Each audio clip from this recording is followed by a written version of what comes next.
All right. Welcome back, everyone, to episode 7 of Practical Psychology Podcast. I'm going to be the host today. My name is Allison Koo, and I'm so excited to have our guest today, Lindy Fors. Lindy is a certified Canadian counselor and a registered professional counselor with the Associated Counseling Therapists of Alberta. And Lindy specializes in bullying and traumatizing events, virtual counseling, and workshops and psychosocial education to promote psychological safety in minor hockey. So I'm so excited to learn more about you, Lindy. Welcome to the podcast. Thanks, Allison. It's really good to be here. Yeah. Okay. Well, I would love to get started by just learning a little bit more about you and your journey because I see that you've been a certified teacher for over 20 years of experience in education and mental health. So, how did we go from your years of teaching to where you are today? And yeah, I'd just love to learn more about you. Well, that's actually a really good place to start because the bulk of my work has been in schools, whether it's teaching or counseling. And we're experienced in the schools when it comes to bullying. It's a constant Mhm. issue. And we have a lot of programming that happens. There's programs like WITS, which is walk away, ignore, talk to someone, seek help. There's Pink Shirt Day, as we all know. And there's a lot of strategies that we use in school in order to promote kindness and positivity and things like that. And where my journey really began with puck off to bullying was when my son had a very negative experience when he was 9, one hockey season. And it caused me to do a really deep dive into not only the policies and the governance when it comes to minor hockey, but also how are we approaching bullying with our youth and our parents. We often have those big 1 day initiatives, or maybe even initiative. When I did my research for hockey in particular, there might be a year focus. There's definitely policies and procedures, but it's not providing a realistic approach to our when it comes to psychological safety with our kids and the players and youth sports in general. So I did a really deep dive when it came to policies. I got on a hockey board. I took the coaching training. I went into respect in sports and did the leadership activity training.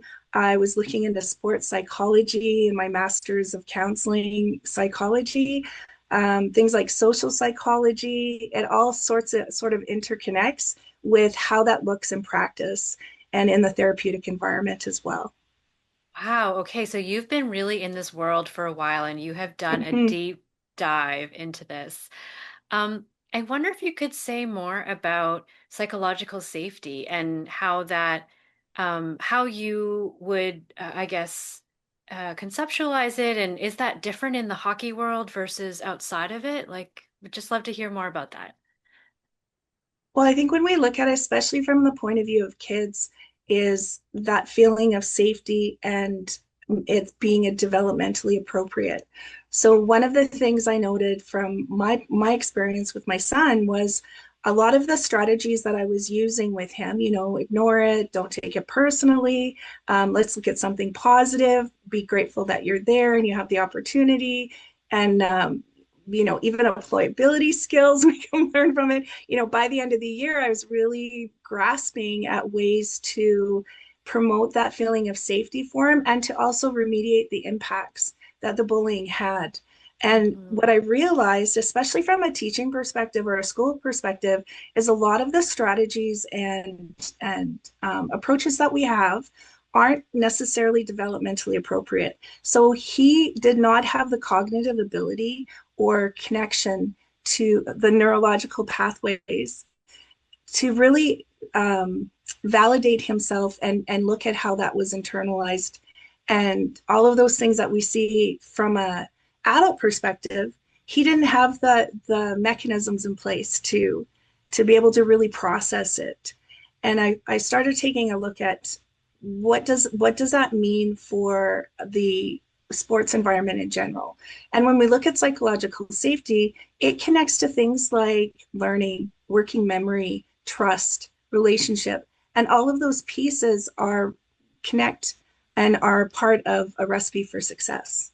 Not only psychologically and safe and keeping kids safe, but also success in the sports environment as well. Okay, okay. And okay, so I'm sort of painting this picture, and I'm not the most familiar with that sports environment, but I can imagine that you're mentioning like some of these strategies are not appropriate developmentally, and that kind of makes me think of like the overall system. So I can imagine there's like the kids, and then there's someone like yourself as a parent. Like, how do you think about all of that and how it works together with puck off to bullying?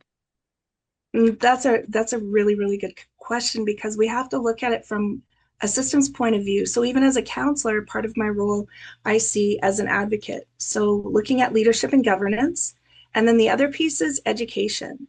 So whether it's our coaches, our parents, our board members, that psychosocial education is key. It's a very key piece.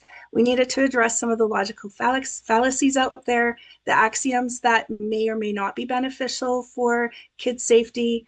The minor hockey has done an excellent job when it comes to physical safety. There's a lot of explicit rules and procedures and strategies in place to make sure that kids are safe when they're physically injured. And I think what I'm promoting and what I think we need to promote is also that the mental health matters. It's just as important as as physical safety. When we think about all of the people involved in psychological safety in a sports environment, we have the parents, and oftentimes we focus on the kids and what's happening for them, how they're processing it, what's going on with their interpersonal relationships and those social groups, but we're often not taking a step back and looking at what do the parents need to be supported. And I can talk from my own experience. There's the parent guilt, there's the anxiety, there's the not knowing the hockey culture or the sports culture and some of the principles or the paradigms that are being said that you don't know exactly how valid they are or what approaches are to try and remediate what's going on. And sometimes the parents get lost in the mix and they aren't able to be that really important support to their kids. Yeah, I can imagine.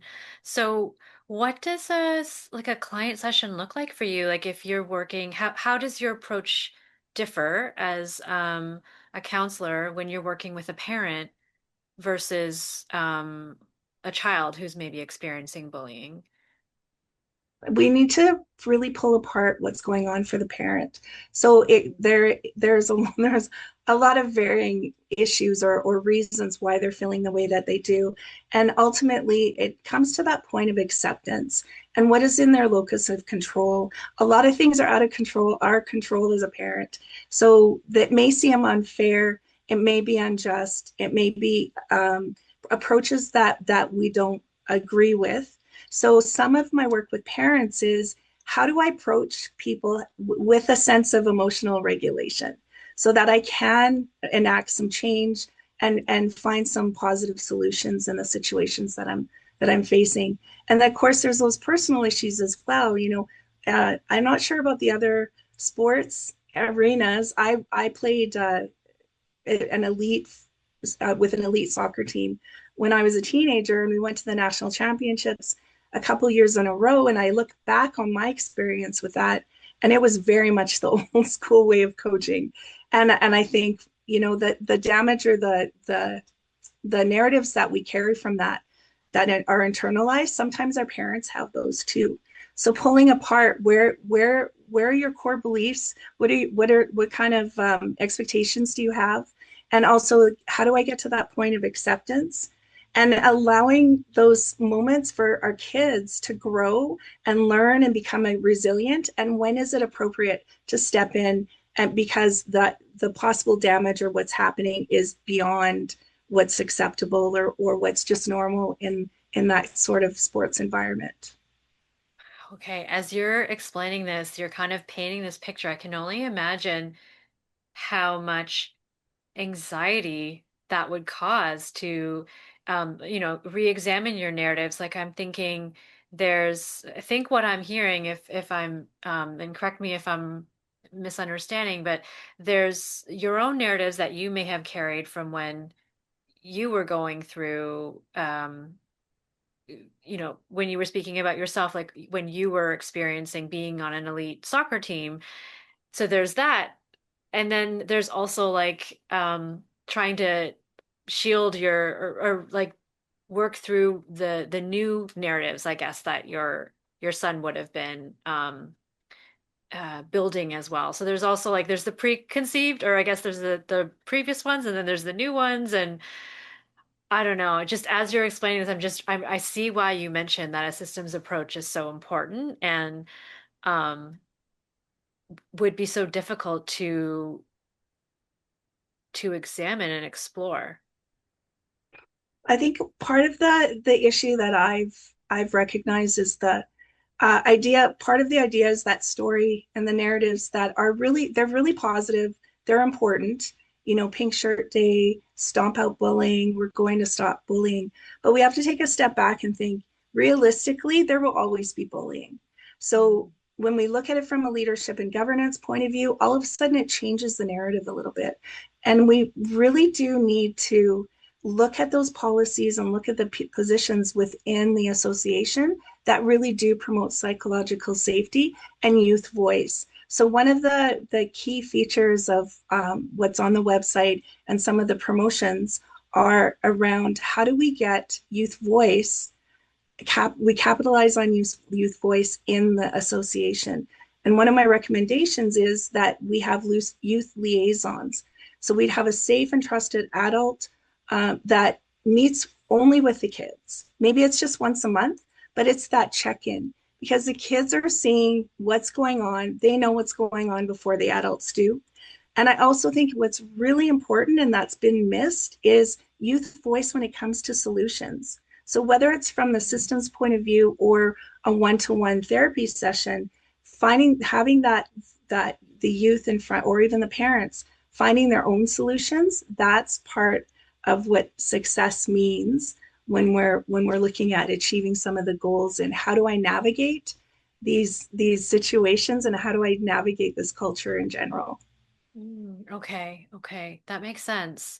So as you're helping your clients sort of find these things, what are some common strategies or approaches, like therapeutic approaches that you have found to be most helpful?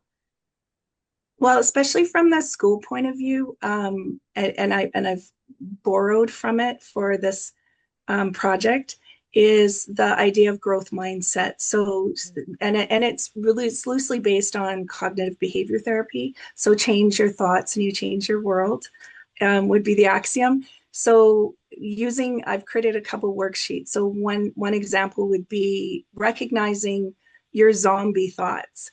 And we'd look at how are some of those thoughts eating away at my confidence and how can I change that? So some of it's that practice and reinforcement, the homework. It might be some kinesthetic things that we do for around mindfulness.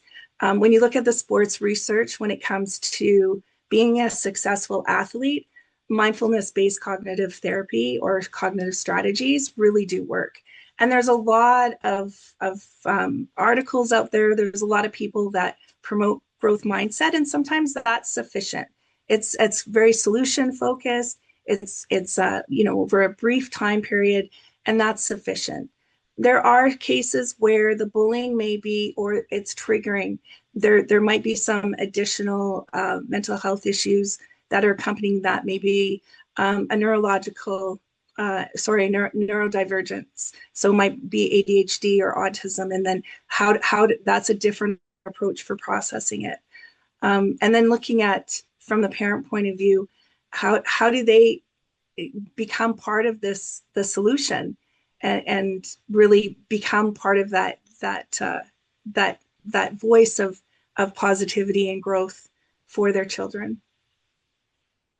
Okay, so is there a particular group that you tend to work more with? Is it parents or children, or is it both? It's both. Okay. And do you also do like family counseling as well? I haven't so far. It's something that I think would be really valuable because sometimes what's going on in the families, pulling that apart can just create a more balanced environment for the child in who's participating in the sports. But I don't think I think it's important not to complicate it too much with what the therapeutic goals are. So when it comes to the bullying for the child or what's happening with maltreatment within the association, really focus solutions with that.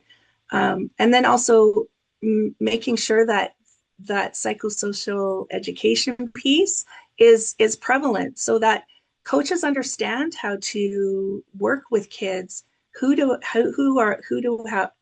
have ADHD, for instance, or autism, or who may be bringing in some baggage that's connected to trauma, some aggression or anger issues.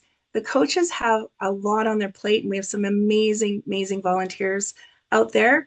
And more often than not, it's the simplest solutions are just making amends, apologizing, recognizing where that the approaches or the strategies, the relationships with the kids need to be changed a little bit. The biggest impact that I've seen is being in a dressing room and the child is obviously in a lot of distress, and the coach going up to their player and saying, "I'm sorry that I said what I did in the way that I did. The reason is I was trying to motivate you, or I really do believe in you, and I think that you have an ability to really succeed or be more of a star on our team." And when they have that kind of self-reflective piece, it really is beneficial for the kids. Oh, yeah, okay. I love that's a really great example. And is this the type of education that that your organization um focuses on as well? Like That working with well, the we call coaches? well, that's part of if you go to the Puck Off to Bullying website, there's articles that connect both from to coaches, players, parents, and Amazing. associations. So Okay. and the dream of it is for it to really become a hub for that accessing that kind of information. And there's some checklists on there for associations. There's how do I we're developing youth liaison training right now. There's workshops that we can offer for whether it's associations or teams, and it can be anything from, you know, how do we promote youth voice, how do we promote relationship and safety within our teams, and ultimately, you know, in the back of my mind, I can hear my dad, who was my coach and a very hard nosed, old fashioned type of coach, and he even though he was hard nosed, it was about the kids ultimately. And then you look at what's the purpose of a sports team is to try and get to that win, right? But I think when we start having these conversations, we see that we also need to teach kids how to lose.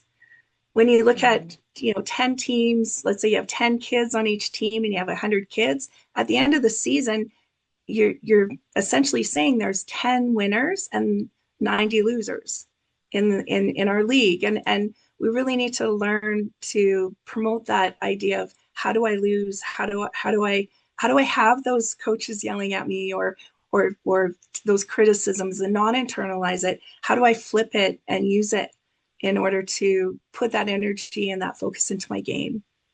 Amazing. What are some of the common things that have helped you, I guess, teach how to lose? Like teach these kids how to lose. Well, perspective, right? There's a Mhm. couple of articles on the website around logical fallacy, and I'm very much I'm a bit of a research geek, so I love diving into all different ways of understanding things. And I think that piece really does help give clarity and again, and really evidence-based solutions. So when I think about it, I think if we start to pull apart what the conclusion is and see that maybe the argument isn't that valid, that can really give us a place of narrative and dialogue that's more objective. And that's part of the solution is we have in a social environment in groups, there's so many differing biases and opinions and perspectives and baggage and triggers. How do we work successfully as a group, whether it's as a team or association or a family? That's amazing. Thank you so much, Lindy. Your workshops, where can people are they in person, virtual? Like I'd love to share with our listeners a little more about the workshops in case they're wanting to look for having one offered near them. It will really depend on the location, and virtually is probably the most common way of providing those workshops. And they're definitely geared to what the person or the association or the team really wants. And I'm really looking for collaborators, ways to bring in a lot of the great work that's already being done. I just saw a great podcast on the Anti-Fragile Academy. Changing the Game is another one that I follow. We have some local people in my town that do growth mindset and activate the winning within is one that I think of. So really promoting that is part of the challenge and when it comes to leadership. So I do have a puck off to bullying challenge hashtag, and it really is Ooh. just elevating those pieces of this journey in minor hockey that are really, really positive because there's so much out there. And so often we do focus on the negative. And that's really important in order to enact solutions and make sure that our kids are protected. But we also have to recognize there's a lot of really great work going on out there and celebrate that. Okay, wonderful. Okay, well, the hashtag is puck off to bullying Yeah, puck off to bullying challenge is what challenge. it is. Yeah, Okay. yeah, we're on TikTok, Instagram, Facebook. So just really building that out. I only launched in April. I've been doing a lot of research over the last few years when our negative experience first happened, but the official launch was in April, and we're just hoping to build momentum. So I really Okay. appreciate this opportunity. Yeah, congratulations. So, for anyone listening, the website is www.puckofftoBullying.com. And there's also a blog, I'm sure, with all the wonderful articles that you were talking about earlier. So it's www.puckofftoBullying.com//blog. Lindy, it was so wonderful to have you here today. Is there anything else that you wanted to add before we wrap up today? I'll just end with our catchphrase, which is we may not be able to stop bullying, but we can tell it to get the puck out of here. I love that. What a great way to end. Well, it was wonderful to speak with you. Thank you so much for your time. And I'm sure we would love to have you back on the podcast in a future date. But best of luck with Puck Off to Bullying and congrats again for launching in April. Thanks, Allison. It's been great being here. Okay, take care.